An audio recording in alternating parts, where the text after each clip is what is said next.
Sports talk with আশিকে সকলকে স্বাগত জানাচ্ছি। সিঙ্গাপুর এগেইনস্ট 1-0 গোলে হেরে এফসি এশিয়ান কাপের বাছাই পর্বে মিশন শেষ করলো বাংলাদেশ। অনেক কথাই বলার ছিল এই ম্যাচ নিয়ে, আসলে এই মুহূর্তে ওইভাবে বলার কোনো কিছুই সাহস বা শক্তি কোনোটাই পাচ্ছি না। বাট কয়েকটা কথা বলতে চাই যে হাভিয়ার কাবরেরা যেইভাবে দলটাকে ম্যানেজ করছেন, আর খেলা লাগবে না। না ওয়ার্ল্ড কাপ কখনো খেলা লাগবে, না এফসি এশিয়ান কাপ কখনো খেলা লাগবে, আর কখনো এগুলো খেলা লাগবে না। ইভেন দেখবেন অতি দ্রুত হামজা, সমীর সোম, ফাহমিদুল এরা আসলে দল ছেড়ে চলে যাবে। মানে সিন্ডিকেট কি পরিমাণ যে দলটার ভিতরে প্রভাব ফেলতেছে সেটা আপনি জানেন না Cabrera. You don't know about that, you have not any idea. আপনি একজন একাডেমির কোচ, সেখান থেকে আপনাকে ন্যাশনাল টিমের কোচের অফার করা হলো, আপনি টেন করে চলে আসলেন, but you don't know how to manage a football team, national team. You don't know that. আপনার দলে হামজা চৌধুরীর মতো ফুটবল খেলতেছে, আপনার দলে সমীর সোমের মতো ফুটবল খেলতেছে, আপনার দলে ফাহমিদুলের মতো ফুটবল খেলতেছে, but you are doing a fucking shit, absolutely fucking shit. আজকের ম্যাচে বাংলাদেশ ভালো খেলে নেই আমি সেটা বলবো না, বাংলাদেশ ভালো খেলছে, বাট এক্সপেকটেশন যেটা ছিল যে আসলে সিঙ্গাপুর এগেইনস্টে জয় দিয়ে এফসি এশিয়ান কাপের কোয়ালিফায়ার্স এর বিষয়টা বাংলাদেশ আসলে শেষ করবে, বাট সেটা আর কি হয়নি।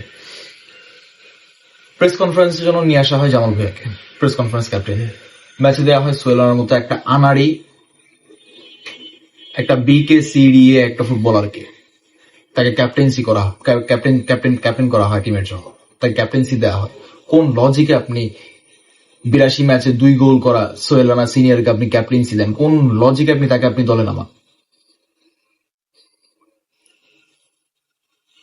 ফয়সাল আহমেদ ফাহিম, এই ভদ্রলোক এক ইন্টারভিউতে বলছিল যে সিন্ডিকেট কি আমি আসলে জানি না। ভাই আপনি তো নিজেই সিন্ডিকেটের ফুটবলার।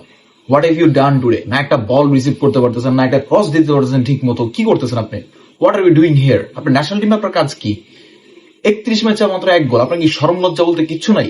একটা স্ট্রাইকারের 31 ম্যাচে 1 গোল। বাল খেলতে নামছেন আপনি? বাল খেলেন এগুলা? মানে মানুষজনের কাম কাজ ফালায় রেখা আপনাদেরকে সমর্থন দিতে মাঠে আসছে, এন্ড আপনারা কি করলেন? ব্লান্ডারের উপর ব্লান্ডার কইরা আপনারা ম্যাচটা নষ্ট করে দিলেন। 30,000 সমর্থকের মধ্যে আমি যতটুকু দেখলাম যে প্রায় 8 থেকে 9,000 বাংলাদেশি ছিল সেখানে। বাট কি করলেন আপনারা? সাদউদ্দিন আহমেদের কি করলো লাস্ট মোমেন্টে? মিরাজুলের যখন বলটা বারে লেগে চলে আসে তখন সাদ কি করলো? কুই শট মারলো। ওর কি চোখ নাই? ও কি চোখের জায়গায় নিয়ে খেলে না? মানে এমন কেন আপনারা ভাই? পুরো ম্যাচটারে আপনারা এই 3টা বান্দা মিলা নষ্ট করে দিচ্ছেন। পুরো দলটারে আপনারা এই 3 বান্দা নষ্ট করছেন। আপনার জন্য ফয়সাল আহমেদ ফাহিমের জন্য ফাহমিদুল খেলছে আজকে লেফট উইং এ। হোয়াই? সে তো লেফট উইং এর প্লেয়ার না, তার রাইট ফুটে বল কন্ট্রোল করতে সমস্যা হয়, কোচেরা ভালো মতো জানে, তবুও কোচেরা লেফট উইং এ খেলাইছে কেন ভাই?